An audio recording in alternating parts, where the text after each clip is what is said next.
ආයිබෝවන් හැම දිනාටම I-TEC Electronic channel එකකින් අද ඔයාලට කියලා දෙන්න ලෑස්ති කරලා තියෙන්නේ මයික්‍රෝවේව් oven repair කරද්දී අපිට එන ප්‍රශ්නයක් තමයි ඔයාලට අද ඔයාලට කියලා දෙන්න ලෑස්ති කරලා තියෙන්නේ. මේක ගොඩක් අයට මේ ප්‍රශ්නේ මගෙන් අහලා තිබ්බා. ඒ ප්‍රශ්නෙට උත්තරයක් තමයි අද ලෑස්ති කරලා තියෙන්නේ. මෙතනදී ඔයාලට තියෙන ගැටලුවක් තියෙනවා. මෙතන මේ මෝටර් එක. ඒ කියන්නේ මේ මෙතන තියෙනවා මේ යට ප්ලේට් එක කරකවන මෝටර් එක මේකේ ගහලා තියෙනවා වෝල්ට් 21යි AC කියලා. ඒ වගේම මෙතන ටයිමර් එක තියෙනවා. මේ ටයිමර් එකේ තියෙන්නේ වෝල්ට් 21යි AC කියලා. දැන් එතකොට මේ වෝල්ට් 21 හදාගන්නේ කොතනින්ද? වෝල්ට් 21 හදාගන්න තැන කොතනින්ද කියන අහන ප්‍රශ්නේ තමයි අද ඔයාලට උත්තර දෙන්න රැස්ති කරලා තියෙන්නේ. මේ ප්‍රශ්නෙට උත්තරේ තමයි ඔයාලට බලන්න මෙන්න මෙතන මම මල්ටිමීටර් එකේ දාලා තිනවා වෝල්ටේජ් එතන 19ක් වගේ හැදිලා තියෙනවා. මේ හැදිලා තියෙන වෝල්ට් 19 හැදිලා තියෙන්නේ මෙන්න මේ ෆෑන් එකෙන්. මේ ෆෑන් එකෙන් තමයි වෝල්ටේජ් 19ක් හැදිලා තියෙන්නේ. රයිට්? මේ ෆෑන් එකේ තියෙනවා අවුට්පුට් ටර්මිනල්ස් 3ක්. මේ තියෙන්නේ ෆෑන් එකේ ටර්මිනල්ස් 3. රයිට්? මේ ෆෑන් එකේ එන ටර්මිනල්ස් 3 තමයි මේ වෝල්ට් 19 හදලා තියෙන්නේ. රයිට්?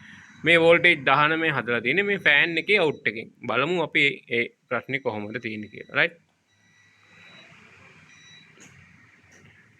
මෙතනින් මේ නියුට්‍රල් එක තියෙනවා මෙතනින්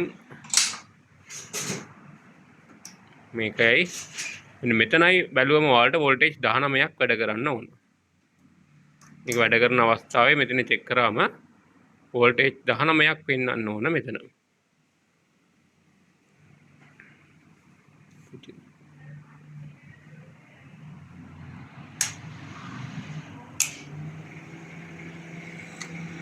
right voltage 19ක් පෙන්වනවා.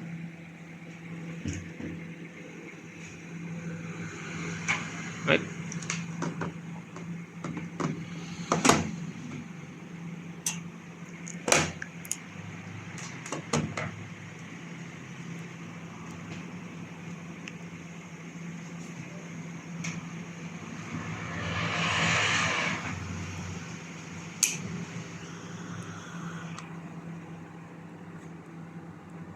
මම ෆෑන් එකේ ටර්මිනල් එකේ දාලා තියෙනවා. ඒ වගේම වෝල්ටේජ් 19ක් ටයිමර් එක ඔෆ් වුණා.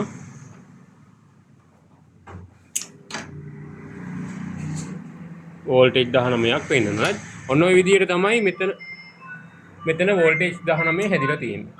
19 මේ ටයිමර් එකටත් ඒ වගේම මෙතන මේ රෝටේටර් මෝටර් එකටත් තමයි ලබා දෙන්නේ. අදිසියෙන් හරි මේ වෝල්ටේජ් 19 නැති වුණොත් ඒ කියන්නේ මේ ෆෑන් එකකින් එන වෝල්ටේජ් 19 ලයින් එක නැති වුණොත් සිද්ධ වෙන්නේ මේ ටයිමර් එකත් මේ මෝටර් එකත් නතර වෙන එක. රයිට්? ඒක නිසා මේ වෝල්ටේජ් 19 ලයින් එක දැන් මෙතනදී ෆෑන් වර්ග දෙකක් තියෙනවා. එක ෆෑන් එකක් තමයි 2 පින් ෆෑන් එකක් තියෙනවා. 3 පින් ෆෑන් එකකුත් තියෙනවා. රයිට්? 2 පින් ෆෑන් එකකුත් තියෙනවා. 3 පින් ෆෑන් එකකුත් තියෙනවා. මේ තියෙන්නේ 3 පින් ෆෑන් එකක්. රයිට්? මේ තියෙන 3 පින් ෆෑන් එකක්. මේකෙත් සිද්ධ වෙන්නේ අර ආකාරයටම තමයි වෝල්ටේජ් 19ක් හැදෙන්න ඕන. මේ තියෙන්නේ වෝල්ටේජ් 19ක් දැන් මෙතන 21ක් ගහලා තිනවා. නමුත් හැදුනේ 19යි. ඒක ෆෑන් එකෙන් ෆෑන් එකට ලැබෙන සප්ලයි කරන වෝල්ටේජ් එක වෙනස් වෙනවා. මේ වෙලාවේ වෝල්ටේජ් එක අඩු නිසා තමයි වෝල්ටේජ් 19ක් හැදුනේ. නමුත් 21කින් තමයි වැඩ කරන්නේ. මේ 21 හැදෙන්න ඕන නිසා මේ ෆෑන් එකකින් මැද ලයින් එකෙන් අවුට් එකක් අරගෙන තිනවා. රයිට්? මේ මැද ලයින් එකෙන් අවුට් එක අරගෙන තමයි මේ ටයිමර් එකට මේ ටයිමර් එකටත් මෙන්න මෙතනින් ඉන්නවා වෝල්ටේජ් 19 ලයින් එක. මේ තියෙන්නේ මේ වයර් ලයින් එක.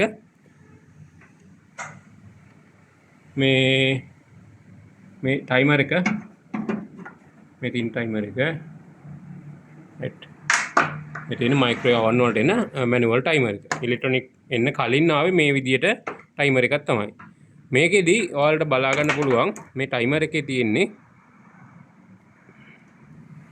මේ ටයිමර් එකේ තියෙනවා මේ තියෙන්නේ වෝල්ටේජ් 19 සප්ලයි ලයින් එක. මෙතන ගහලා තියෙනවා. මෙතන ගහලා තියෙනවා ලයින් එක. මේ තියෙන වෝල්ටේජ් 19 ලයින් එක. මේ වෝල්ටේජ් 19 ලයින් එක මෙතෙන්ට ලැබුණට පස්සේ මෙතෙන්ට එනවා නියුට්‍රල් එක. රයිට්? මේ නියුට්‍රල් එක මෙතෙන්ට එනවා. ඊට පස්සේ මේ පැත්තට එකක් ස්විච් වෙනවා. මේ පැත්තට එක ලයින් එකක් ස්විච් වෙනවා. ඒ කියන්නේ ෆෑන් වලට එක ස්විච් එකකුත් මැග්නටෝන් එකට තව ස්විච් එකකුත් විදියට ස්විච් දෙපැත්තට ස්විච් වෙනවා මේ ටයිමර් එකේ. right. මෙතනදී රිලේ එකකුත් තියෙනවා. ඒ වගේම මෙතන පොඩි සර්කිට් එකකුත් තියෙනවා. right. මේ රිලේ කෙනුත් කරන්නේ මේකෙදි ටයිමින් වලට අනුව සෙටප් මේ මැග්නටෝන් එකට අවශ්‍ය විදුලිය හදලා දෙන එක තමයි කරන්නේ. මගෙන් අහලා තිබිච්ච ප්‍රධාන ප්‍රශ්නේ තමයි වෝල්ටේජ් 19 හැදෙන්නේ කොතනින්ද? මේ ෆෑන් එකට මේ 2 පින් දැන් මෙතන මේ 3 පින් ෆෑන් එකක් නේ තියෙන්නේ. 3 පින් ෆෑන් එකක් වෙනුවට 2 පින් ෆෑන් එකක් දාන්න පුළුවන්ද කියලා හරි තිබ්බා. 3 පින් ෆෑන් එකක් තියෙන එකකට 2 පින් ෆෑන් එකක් දාන්න බෑ. හේතුව තමයි ඒ 3 පින් ෆෑන් එකෙන් වෝල්ටේජ් 19ක් හදා ගන්නවා. මේ මෝටරේ වෝල්ටේජ් 19 හදාගන්නේ ටයිමර් එකටයි රොටේටර් මෝටර එකටයි අවශ්‍ය වෝල්ටේජ් 19 හදා ගන්නවා. එතකොට අපි 2 පින් ෆෑන් එකක් දැම්මොත් 232 පින් ෆෑන් එකක් දැම්මොත් අපිට 19 සප්ලයි එක හදා ගන්න විදියක් නැහැ. ඒක නිසා අනිවාර්යයෙන්ම 3 පින් මෝටර එකක් තියෙනවා නම් 3 පින් මෝටර එකක්ම මාරු කරන්න ඕන. 2 පින් මෝටර එකක් 2 පින් ෆෑන් එකක් තියෙන එකකට 3 පින් ෆෑන් එකක් දාන්න පුළුවන්. හේතුව තමයි මේ කොනේම දෙකට සප්ලයි එක 230 තමයි එන්නේ. කොනේම දෙකට 230 ආවට පස්සේ ඔයාලට සාමාන්‍ය විදියට මේක වැඩ කරගන්න පුළුවන්. මොකද 19 ලයින් එකක් තියෙනවා. ඒක අයින් කරගන්න ඕනේ ඔයාලා. රයිට්? ඒක නිසා මතක තියාගන්න 3 පින් මෝටර එකක් තියෙන අවන් එකක් ආවොත් 3 පින් මෝටර එකක්ම දාන්න ඕන. 2 පින් ෆෑන් එක තියෙන අවන් එකක් ආවොත් ඒකට 3 පින් මෝටර එකක් දාන්න පුළුවන්. රයිට්? ඔන්න ඔය දේ තමයි මට අද ඔයාලට කියලා දෙන්න ඕමනා කරේ. මතක් කරනවා I-TEC Electronic repair shop එක තියෙනවා අපේ repair shop එකට ගෙනාලා ඔයාලට repair සම්බන්ධව repair අවශ්‍ය repair කරගන්න පුළුවන්. 0112 517 277 අපේ workshop number එක 077 83 86 476 අපේ WhatsApp number එක. ඒ වගේම මතක් කරනවා I-TECelectronic.lk කියන අපේ website එකෙන් ඔයාලට මිලදී ගැනීම කරන්නත් පුළුවන්. මේ වගේ ඉදිරි පාඩනුත් ඔයාලට බලන්න channel එකට ගිහිල්ලා බලන්න. අවන් සම්බන්ධව TV සම්බන්ධව ඒ වගේම fridge repair සම්බන්ධව අපි videos ගොඩක් කරලා තියෙනවා. videos ගොඩක් කරලා තියෙනවා. ඒවත් බලලා ඔයාලා ඉගෙන ගන්න repair සම්බන්ධව. දුරකථනයෙන් repair සම්බන්ධව අපි කියලා දෙන්නේ නැහැ. ඒකත් මතක් කරනවා. repair සම්බන්ධව call කරලා අහන්න එපා කියලා දෙන්න විදියක් නැහැ. channel එක බලලා ඉගෙන ගන්න. හදන්න බැරි ඒවා ගෙනත් දෙන්න හදලා දෙන්න පුළුවන්. සුබ දවසක් හැම දිනකටම.